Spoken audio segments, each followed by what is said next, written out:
Today, we're going to be discussing the reasons why you might want to use a unified monitoring tool in various situations to give you an idea of what a good monitoring tool can do for you.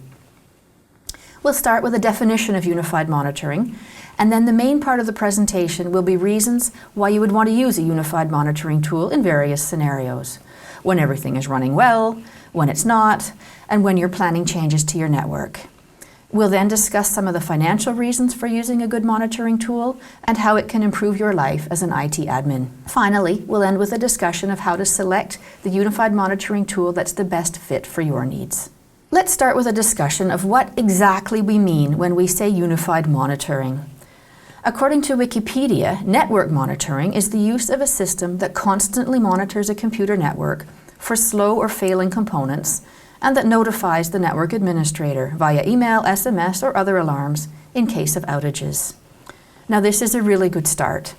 It says that you're constantly monitoring the network, which is an important point.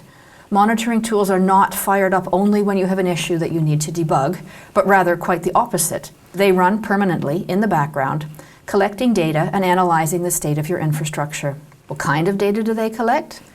They search for slow or failing components by querying all components for certain important values or by attempting to connect to services on the components. For example, they collect information about CPU load using the SNMP protocol, or they connect to a web server to test that you can download web pages.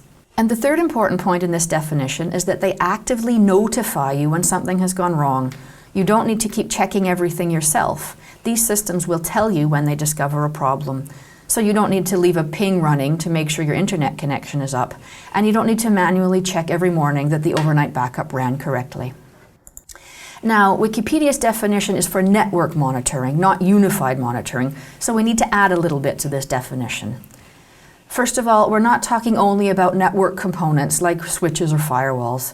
Rather, unified monitoring also includes servers, virtual servers, the storage systems behind them like SANs or NAS, web servers, email servers, database servers, and other critical applications.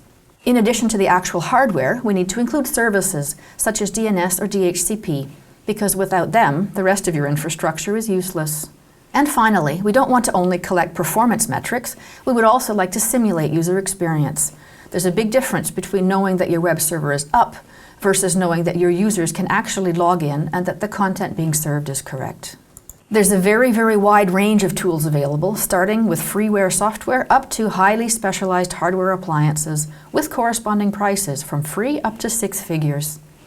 Some of the tools are easy to implement, so you're up and running within a few hours, while others require weeks of consulting services and customizing. Some of the tools keep it simple, just offering simple metrics like ping, while others return very, very detailed metrics about every aspect on every device.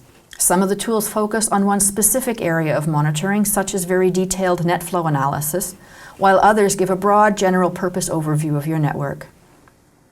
Many of the tools only query devices to collect data, but a few of them can also simulate user experience, such as clicking through a web shop to measure perceived performance as well. With all these tools to choose from, how do you decide which one is the best fit for your environment? That depends on what your individual requirements are, because you'd like to find a tool that offers just what you need, not more and not less. We're now going to consider 5 scenarios for unified monitoring and how a good monitoring tool can help you with each of these. We'll look at what a monitoring tool can do for you when your network is running fine and everything is under control. Then we'll look at what happens on those hopefully rare occasions when not everything is under control. Our next stop will be to consider how a monitoring tool can help you plan changes and upgrades in your network so you can optimize your budget. Also related to budget, we'll look at the costs for a monitoring tool and what kind of return on investment you can expect. And last, but certainly not least, I'd like to discuss some soft factors about how monitoring tools can change the way you work to improve both your job satisfaction and prestige. So let's start with using a monitoring tool when you have everything under control. Why would you bother implementing a tool when you don't have any problems? Well, one of the main reasons to start monitoring before you have any problems is to get to know your network, so that you get to know over time what's normal and what's not. This is called baselining, collecting information to use as a starting point for comparison with other data. For example, is that router always at 80%? but it's not causing any problems, then it's okay for that router to be at 80. What about that server that keeps spiking to 100? Are those just temporary spikes that resolve on their own, or do you need to adjust something? It's all about being informed so that you know what's going on. Knowing what's normal is very important for later, because if you do have a failure, knowledge about your pre-failure network will help with troubleshooting. If we look at this example graph from PRTG, we can see the loading time for a web page, and we can clearly see that the normal response time is around 20 milliseconds. However, we've had much longer response times here and here, and we've had something critical happening where these 5 spikes are. When you see the response time starting to drift upwards like this, you know there's a problem somewhere that you need to investigate. Inventory can be critically important, especially when someone new takes over the IT department. If the documentation is out of date or incomplete, the new person has no idea what they've inherited. A good monitoring tool will perform an auto-discovery to find all the devices in your network and to identify them for you. Here's the result from a PRTG auto-discovery in our test network. You can see that it has identified several server systems and identified the server vendor. The auto-discovery process has also identified important services running on these servers, such as DNS or email. Capacity information lets you know how much capacity you have and how heavily used it is. This lets you identify areas that need to be upgraded and lets you order and perform those upgrades before you receive any complaints. Here, for example, is a disk-free sensor showing that we currently have 38% still free on this disk. If the amount free drops lower than this, into the yellow warning area or the red error area, PRTG will send out an alert to let us know that this disk is reaching capacity. Related to capacity information is the rate of growth you're seeing. A lot of smaller companies, for example, start out with smaller servers because that's all they can afford. You're hoping your business idea will take off, but if it does, will you be able to scale your IT fast enough to meet demand? You don't want to upgrade too soon because that just costs you money. But if you wait too long, you'll be too late, which might mean losing customers who find your service too slow. In a worst case scenario, if your server is so overloaded that it crashes completely, you'll lose all your customers, not only the impatient ones. To know when the best time for an upgrade is, you need to keep an eye on trends in your infrastructure. In this example, which shows traffic on one of our LAN connections, we can see that there's been a jump in the traffic here over the past week, and that this increased level seems to be staying higher. We're still well within what this link can handle, but we need to keep an eye on it, because if this upwards trend continues, we'll need to upgrade the link. Related to growth is trending, but in a more general sense. So not only upwards growth, where you'll need to upgrade soon, but also to understand historical performance and to identify intermittent problems. Here's a good example of a trend that we need to be aware of. This graph shows the system health of one of our servers. The parameters we use to measure health are steadily decreasing over time. They do recover again at a certain point. However, after the recovery, they start decreasing again. This is worrying and deserves investigation to solve whatever is causing this problem before we end up in total system failure. And one more important aspect you should be monitoring even when your infrastructure is running well, your SLAs. If you're offering SLAs to your customers, are you meeting them? What about your providers? Are they meeting the SLAs you're paying for? You can see in an instant, with built-in reporting tools, whether or not any aspect of your infrastructure met certain SLAs. Monitoring can also support your position when you have issues with one of your providers. You now have your own statistics to demonstrate whether or not they met their SLAs. You don't need to rely on their tools. And now, since even the best network occasionally has problems, let's see what a monitoring tool can do for you when you're in the middle of an incident. Well, a good tool can pinpoint exactly which device is causing the problem and what it is on that device that's wrong. Is the disk full? Has the database stopped responding? It tells you exactly where to look for the source of the problem, so you don't waste time on red herrings. And you don't need to start your search blind. You already have strong indications of where to start debugging. A good monitoring tool will also change the way you learn that there's a problem in your network. Rather than waiting for someone to call or sitting in front of a control screen waiting for something to turn red, you can use active alerting to have the tool tell you when something is wrong. So in this case, no news is good news. If you haven't heard from your tool, then everything is fine. But when it's not fine, then you get an alert immediately before the call's coming in. Depending on how you prefer to work, there are various methods available for alerting. While the classical alerting methods of email and SMS probably pop to mind, there are additional methods you might not have thought of, but which could be useful to you. For example, push notifications to your mobile phone might turn out to be one of your must-have features. Or you could use an HTTP push to trigger action in some other system like a help desk system. As part of your tool evaluation, you'll need to consider what types of alerts are most important to you to ensure that the tool you select in the end can offer these alerts. When you've got a good tool doing the monitoring for you, you can also use it to get warnings about problems well ahead of them being visible to customers. Let's consider the phases of a classical overload situation. Initially, everything is just fine. Then, when the overload starts, it's possible for administrators to see that you're reaching capacity, but the users don't notice any problems yet. Then you'll reach a point where the users do notice, but they can still execute transactions if they're patient. And eventually the system will become completely unusable, at which point your users can't work at all. At which phase would you like to be able to react? Wouldn't you much prefer to be reacting here, or at the latest here? Your systems will usually give you a heads up that something's wrong, but you need to hear about it. Now let's move to the next major area where you can use a unified monitoring tool, and that's when you want to plan changes to your network. The data you're already collecting is invaluable for planning and budgeting because you now have concrete facts about your network and how it's running. To decide what to upgrade, you don't need to rely on gut feeling anymore. You know exactly where your bottlenecks are. And when something is going wrong, you don't need to just blindly throw money at the problem. You can now determine precisely what's causing the problem and upgrade only that component. To see a couple of concrete examples of how a monitoring tool can help with network planning, let's look at two examples: managing your wireless infrastructure and planning for voice over IP. One of the difficulties with wireless is determining the signal strength in different areas of your building to ensure that your entire office has good coverage.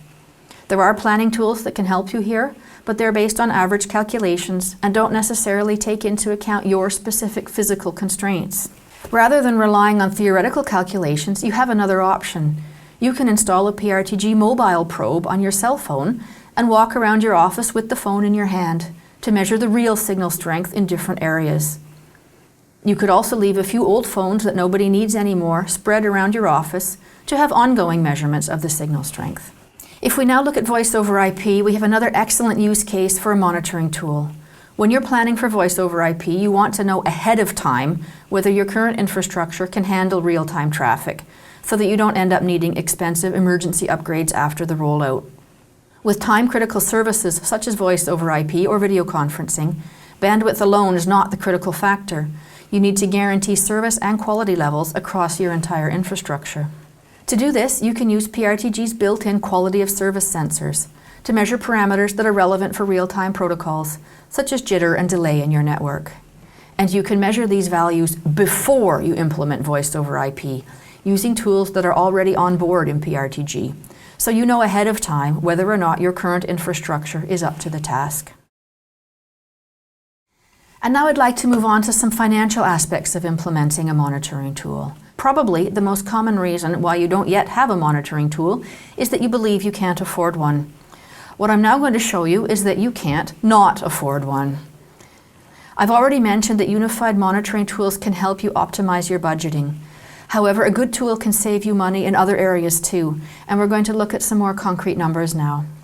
Now, every company has IT downtime, but few know exactly what this downtime is costing them. Do you know what it's costing your company in lost sales? What about in lost productivity?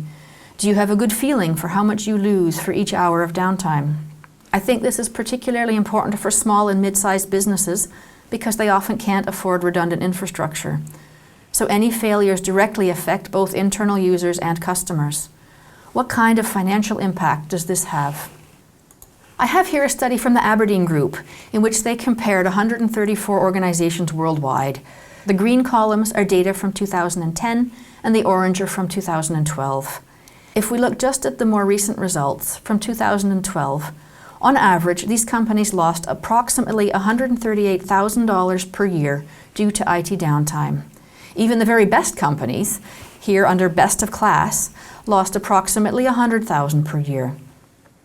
How much of this could have been saved if they had been alerted to problems before they became critical? Now, if these numbers sound too high to you, let's look at them in a different way. Here are the results of a different study, this time showing not the total cost of IT downtime, but rather the number of man-hours of productive work lost each year due to IT failures. This study was done by Computer Associates and covers 1,800 companies across 18 European countries. For them, small was under 500 employees, medium is 500 to 1,000, and large was over 1,000. So you can see where your company would fit. The average across all of the companies was 552 hours per year. If we now look at what these man-hours cost, we need to do a little bit of math. I'm going to use an average of $31.50 per hour for labor costs, which is the average for Germany, according to the German Federal Statistical Office. Obviously, this will differ from country to country, but for an average German company, we're looking at roughly 17,000 euros per year of lost productivity due to downtime. Now, this is a lot less than the 138,000 we just saw on the previous slides. But remember, this is only lost productivity for your own employees. It doesn't include lost sales, lost business opportunities, or lost reputation. So, considering only your own employees, only internal productivity, roughly 17,000 euros per year. Now, obviously, a monitoring tool is not going to prevent failures from ever happening, but it will help you prevent smaller issues from developing into critical ones, and it will help you react and debug faster to keep the downtimes that do occur shorter. According to a study of online shops in Germany, the main reason for failure, with 61%, is technical system failure. Imagine now if you could prevent most of these failures by using a good monitoring tool. What would your losses due to IT failure look like then? One of the benefits that a good monitoring tool offers is that it greatly improves the administrator's quality of life. It allows you, the admin, to work proactively rather than reactively, which completely changes how you structure and plan your day. You have fewer interruptions and fewer calls from angry colleagues. This lets you plan your time better and gives you longer blocks of time to focus on one topic, which gives you the opportunity to get into flow. And better control of your own schedule, including time for flow, leads to higher productivity, higher innovation, and higher employee development. Doesn't that sound attractive? In addition, using a unified monitoring tool lets you professionalize your IT administration. A good tool provides professional reports for upper-level management and provides you with the data you need to argue effectively for budget. You can provide management with hard facts to really demonstrate your needs. And these two together can raise the status of IT within your company, raising you to an equal partner at the table. And the final benefit for the IT admin that I'd like to discuss is that you now have a tool that can improve your communication with customers, colleagues, and service providers. With a good monitoring system in place, you can inform customers that you know exactly what's wrong and that you're working on it. Consider the impression a customer gets when they need to call to report a problem, compared to you putting up a notice on your website that you're currently experiencing issues and that everything will be online again soon. Similarly, you can communicate to colleagues that there's a known problem and that you're working on it. You could even create dashboards for your colleagues so they can see in a graphical user interface status information that's relevant to them for their jobs. And you now have concrete data that you can use when you're communicating with your service providers, when discussing SLAs, or when planning changes in the service offering. So now that we've seen some of the major benefits that a good unified monitoring tool can offer you, it's time to discuss how to select which tool is the best for you. You first need to decide exactly what you'd like to do with a tool. Would you like to monitor only hardware devices or also processes? How much analysis, alerting, and reporting do you require? Next, which areas of your infrastructure would you like to monitor? At the very least, probably your website and email servers. But what about other servers, storage arrays, your internet connection? The tool you choose must be able to monitor all the areas you need. What features are critical to you? Do you need to monitor remote locations, for example? If so, then your tool must handle remote locations. Do you need extensive reporting capabilities? Then please ensure the tool that you choose offers advanced reporting or even an API to export data. And are there specific usability features that you must have? The ability to customize, for example, or to have the user interface available in multiple languages. What about templates for standard devices? And of course, how much are you willing to invest, both financially and for getting your staff up to speed? Does your vendor's pricing model include all ongoing costs and upgrade options, or are there hidden costs? Will you require consulting to set up the system, or will you be able to do it yourself? Do they offer a free trial version so you can fully test the solution to ensure that it's really the right tool for your organization? There are many factors to consider, and we hope you'll include our offering, PRTG Network Monitor, in your evaluation. So that brings me to the end of today's presentation. Thank you very much for your interest in PRTG. If you have any questions about this video or about PRTG in general, please contact us at any time under sales@pestler.com. Thank you and goodbye.